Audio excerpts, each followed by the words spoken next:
सत्संग एक ऐसी जगह, यहां सिर्फ और सिर्फ अल्लाह वाहिगुरु मालिक की चर्चा हो, उसके बारे में सच क्या है, रीत क्या है और कुरीति क्या है, यह ज्ञान मिले। उस परम पिता परमात्मा से जुड़ने का, उस तक जाने का रास्ता मिले और बदले में कुछ भी ना देना पड़े। इसी का नाम सच्चा सत्संग है। सत्संग का मतलब ये नहीं होता कि आपको बुलाया जाए और फिर आपसे पैसा लिया जाए। वो तो एक बिजनेस, एक व्यापार हो गया। सत्संग में सच समझाया जाता है, सच से जोड़ा जाता है, सच की राह पे चलना सिखाया जाता है। और सच, ऐसा सच जो सच था, सच है और सच ही रहेगा। ऐसा सच सिर्फ एक है और वो है ओम हरि अल्लाह वाहिगुरु गॉड खुदा रब। अरबों नाम है पर वो एक था, एक है, एक ही रहेगा। वही एक ऐसा सच जिसमें कभी कोई परिवर्तन नहीं होता। दुनिया की हर शय बदलती रहते हैं, दुनिया का हर ग्रह नक्षत्र बदलता रहता है, दुनिया का इंसान बदलता रहता है। नहीं बदलता तो ओम हरि अल्लाह वाहिगुरु राम नहीं बदलता। वो जैसा था वैसा है और वैसा ही रहेगा। उसमें लेश मात्र परिवर्तन नहीं आता। इंसान के कर्मों में, इंसान के ख्यालों में परिवर्तन आता रहता है, जिसकी वजह से इंसान दुखी रहता है, परेशान रहता है, गमगीन रहता है। तो सत्संग में यह समझाया जाता है सच क्या है, सच से जुड़ो, राम नाम जपो। हर कार्य के लिए समय निश्चित है, मालिक के नाम के लिए भी समय निश्चित करो।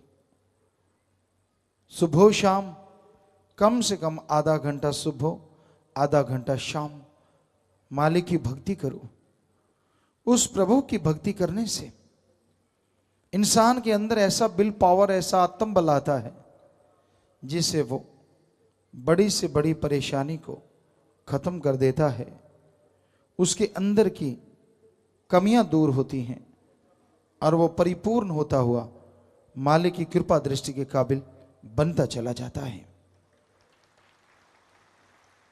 अगर आप अपने गम, दुख, दर्द, चिंताओं से मुक्ति चाहते हो, अगर आप पूरी जिंदगी में परमानंद हासिल करना चाहते हो, तो ये जरूरी है कि आप मालिक का नाम जपा करो, अभ्यास करो। सुबह शाम जरूर अभ्यास करो। अभ्यास से ही आप मालिक की कृपा पात्र बनेंगे। अभ्यास से ही मन रुकेगा, वरना मन बड़ा जालिम है। मन कभी मानता नहीं कि अल्लाह वाहिगुरु पल पल में ध्यान रखता है, हर क्षण, हर पल और हर जगह, हर समय होता है। इसी पे एक बात ख्याल में आई, आपको सुनाते हैं। पुराने समय में, आज से बहुत पहले की बात है, जब संत पीर फकीर गुरु मंत्र देते थे तो पहले अजमाया करते थे। एक बार दो लोग गए एक मुर्शिद कामिल के पास, एक गुरु के पास। कहने लगे जी हमें गुरु मंत्र चाहिए। संतों ने निगाह मारी, एक काबिल है और एक नाकाबिल, कैसे करें? जवाब देते हैं संतों की फितरत नहीं होती। जो उन्होंने परीक्षा की सोची, दोनों को एक एक बटेर दे दिया, वहां पालतू बटेर था। कहने लगे भाई इसकी गर्दन जरा सी दबाने से ये बेहोश हो जाएगा, अगर जरा सा यूं टर्न करोगे और दबा दोगे। आप दोनों एक एक बटेर ले लो और ध्यान से सुनो, यहां कोई भी ना देख रहा हो, वहां जाके इसकी गर्दन दबाना, बेहोश करके वापस ले आना। दोनों ने बटेर ले लिया। एक चलता गया और दूसरा थोड़ा बाहर गया, झाड़ियों में गया, इधर उधर देखा, कोई नहीं देख रहा, जरा सी गर्दन दबाई, वो बेहोश हो गया, बटेर वापस ले आया। लो गुरुजी, ये लो बटेर, मैंने बेहोश कर दिया। कहते वाह भाई वाह, इतनी जल्दी? कहते हाँ जी, वहां कोई नहीं था। दूसरा गया, काफी देर बाद वापस लौटा, पर बटेर बेहोश नहीं था। फकीर कहने लगे अरे तू बटेर को बेहोश नहीं करके लाया? कहता गुरुजी आपने ये शर्त रख दी, यहां कोई भी ना देख रहा हो। कहने लगा मैं दूर गया, झाड़ियों में गया, वहां कोई नहीं था, मैंने गर्दन दबाना चाहा, ये मुझे देख रहा था, मैं ऐसे देख रहा था।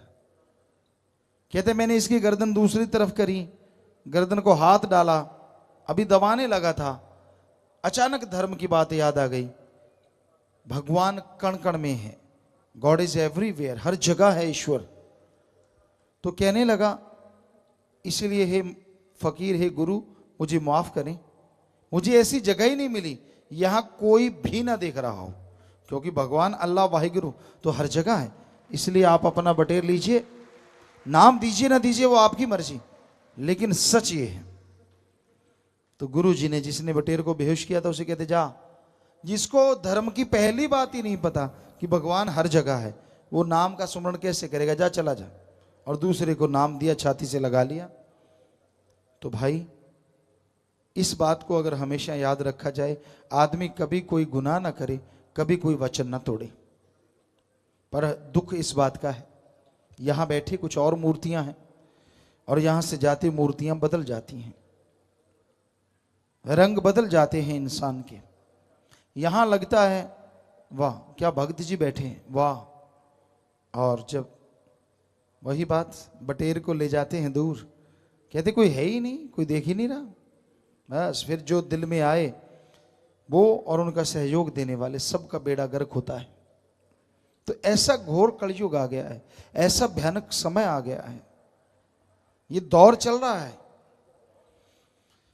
कि इंसान उस परम पिता परमात्मा को, अल्लाह वाहिगुरु राम को संतों के मुंह से सुनता है, वो हर जगह है, पवित्र ग्रंथों में पढ़ता है। सभी धर्म, हिंदू धर्म के पवित्र वेद शास्त्र, गीता, रामायण, महाभारत, पांचवां वेद, सिख धर्म की पवित्र गुरबाणी, इस्लाम धर्म की पवित्र कुरान शरीफ, ईसाई धर्म की पवित्र बाइबल, हमने सभी धर्म पढ़े।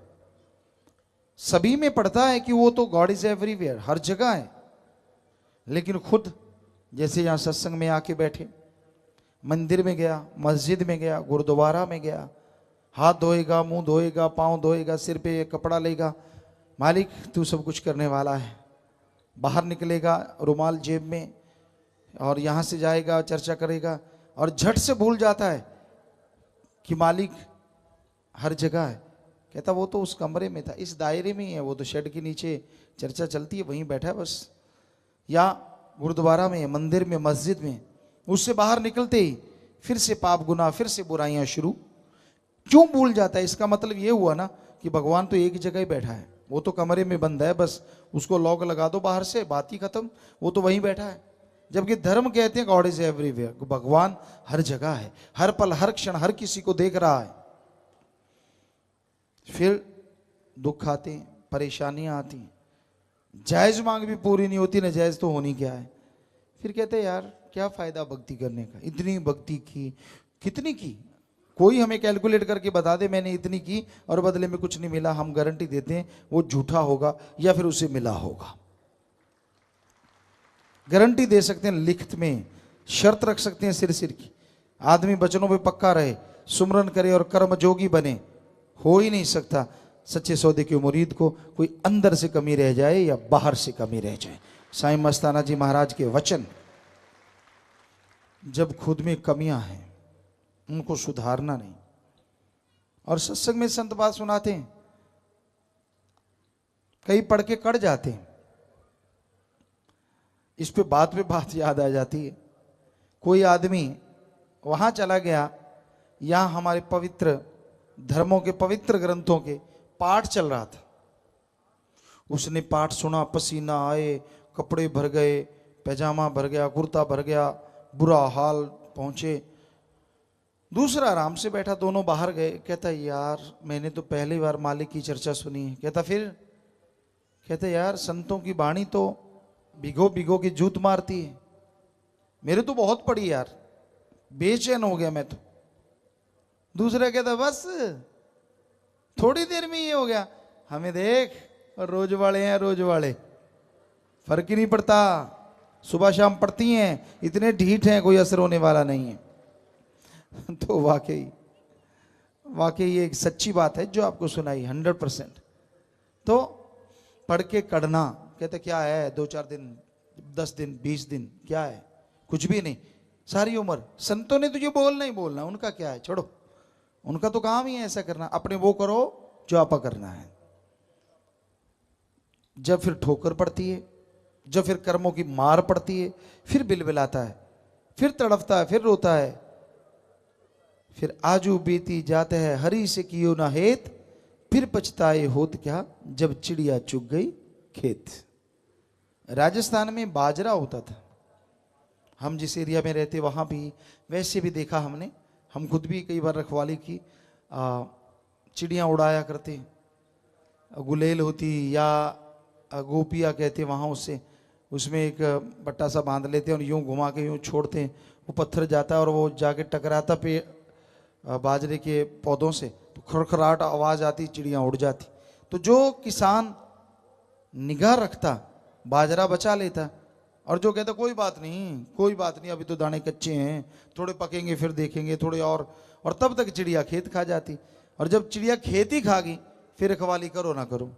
सो कहने का मतलब वचन मान लो मान लो मान लो, संत कहते रहते।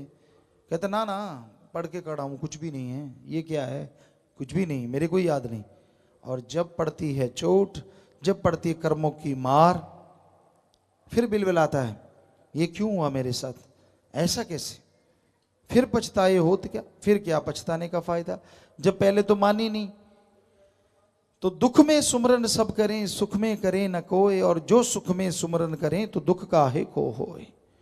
दुख दर्द में सुमरन भक्ति इबादत सबको याद आती है, कहीं सुख शांति में सुमरन कर लो, ये गारंटेड है कभी दुख दर्द आएगा ही नहीं। पर सुख शांति में तो भगवान याद ही नहीं रहता, अल्लाह राम वाहिगुरु। इसलिए भाई सुख शांति में परमपिता परमात्मा को ज्यादा नहीं, 15 मिनट सुबह 15 मिनट शाम, चलो ज्यादा और हिम्मत करो तो आधा घंटा सुबह शाम। बताइए 1 घंटा ही हुआ 24 घंटे में, 23 घंटे आपके काम धंधे के लिए।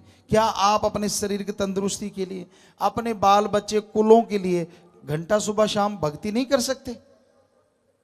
और क्या करते हो आप अपने बच्चों के लिए सारा दिन? ठगी, बेईमानी, झूठ, छल, कपट, क्या क्या नहीं करते बताइए। तो उनसे कई बार उल्टा होता है, लेने के देने पड़ जाते हैं। और हम आपको गारंटी दे सकते हैं, घंटा सुबह शाम मालिक की भक्ति करो, अरे आप तो क्या, आपके परिवार तो क्या, आपके कुलों का उद्धार मालिक जरूर करेंगे। बताइए कितना आसान है, सिर्फ घंटा सुबह शाम। 22 घंटे काम धंधा करते रहो, पर ना जी, भक्ति करने बैठेगा मुंह खोल खोल के जमाई लेता है, चाहे अंदर बैठ के दांत गिन लो। कईयों के तो यूं लगता है यहीं नाटक जाए, मुंह खुलेगा खुला ही ना रह जाए। खाज वहां होती है यहां पहले कभी ना हुई हो। बैठे बैठे ध्यान में बैठा है और ध्यान वहां जाता है जहां पहले कभी ना गया हो। तो ये कलयुग में भक्ति करना आदमी को मुश्किल लगता है बड़ा आसान, मुश्किल नहीं है, बड़ा ही आसान है। ना कुछ कौर जैसे रोटी खाते हैं, तोड़ते हैं, लगाते हैं, खाते हैं, चबाते हैं, आंतड़ियाँ उसे घुमा के हजम करती हैं, पेट में पड़ा रहता है, फिर जाके कहीं पावर मिलती है, और उसके बाद भी छुटकारा नहीं जब तक रफा हाजत नहीं जाके आता। तो राम नाम तो कुछ भी नहीं करना, संतों ने बता दिया, गुरु ने बता दिया, जीभा से जाप करना है, ख्यालों से जाप करना है। जब चलते जपो, बैठ के जपो, लेट के जपो, काम धंधा करते जपो, ड्यूटी पे जपो, खेती बाड़ी में जपो, जब भी मर्जी जाप करो, पर करो, गारंटी ये है जितना किया उसका फल कलयुग में मिलेगा ही मिलेगा। ऐसा है राम नाम, ऐसी है अल्लाह वाहिगुरु ईश्वर की भक्ति की शक्ति। तो आपको भक्ति करनी चाहिए, सुमरन करना चाहिए और वचनों को मानना चाहिए। भगवान हर जगह है, इस बात को ध्यान में रखा करें तो आप शायद गुनाह ना करेंगे, लेकिन आप तो दांव तकाते रहते हैं कि कब जरा ध्यान इधर उधर हो। आप यकीन नहीं करेंगे, सत्संग में भी बैठे बैठे लोग देखते हैं, अच्छा मेरी तरफ तो नहीं देख रहे, दो खुराटे खुर्र, या फिर चुगली निंदा, मेरी सुन, उधर देख, उधर देख, उधर देख। बस ना खुद भक्ति में ध्यान, ना दूसरे का ध्यान। तो बाकी आप सोचिए, अगर इस एरिया से बाहर जाते हैं तो राम नाम में ध्यान कैसे? ठगी मारें यार, कैसे मारें? कल को कौन सा मुर्गा फंसाएं, वो मुर्गा बड़ा है, वो छोटा है, वो इतने अंडे देगा, वो इतने। समझदार को इशारा काफ़ी है। प्लानिंग चलती रहती है, तरह तरह की योजनाएं, ऐसा करेंगे फिर वैसा करेंगे। क्या कभी ये सोचा है कि चलो यार सुबह भक्ति करेंगे, और किस टाइम करेंगे, कब करेंगे, कैसे टाइम निकालेंगे? अरे भक्ति करो, आने वाले पहाड़ जैसे कर्म सिर्फ भक्ति से खत्म हो सकते हैं, ना पैसे से, ना अकल से, ना जमीन जायदाद से, ना भाई बहन की शक्ति से, ना राज पहुंच से। आने वाले पहाड़ जैसे कर्म सिर्फ और सिर्फ ओम हरि अल्लाह वाहिगुरु की भक्ति इबादत से पहाड़ से कंकर बन सकते हैं। धन धन सतगुरु तेरा ही आशा। सभी साध संगत जी से निवेदन है कि मेरा चैनल जरूर सब्सक्राइब करें जी। धन धन सतगुरु तेरा ही आसरा।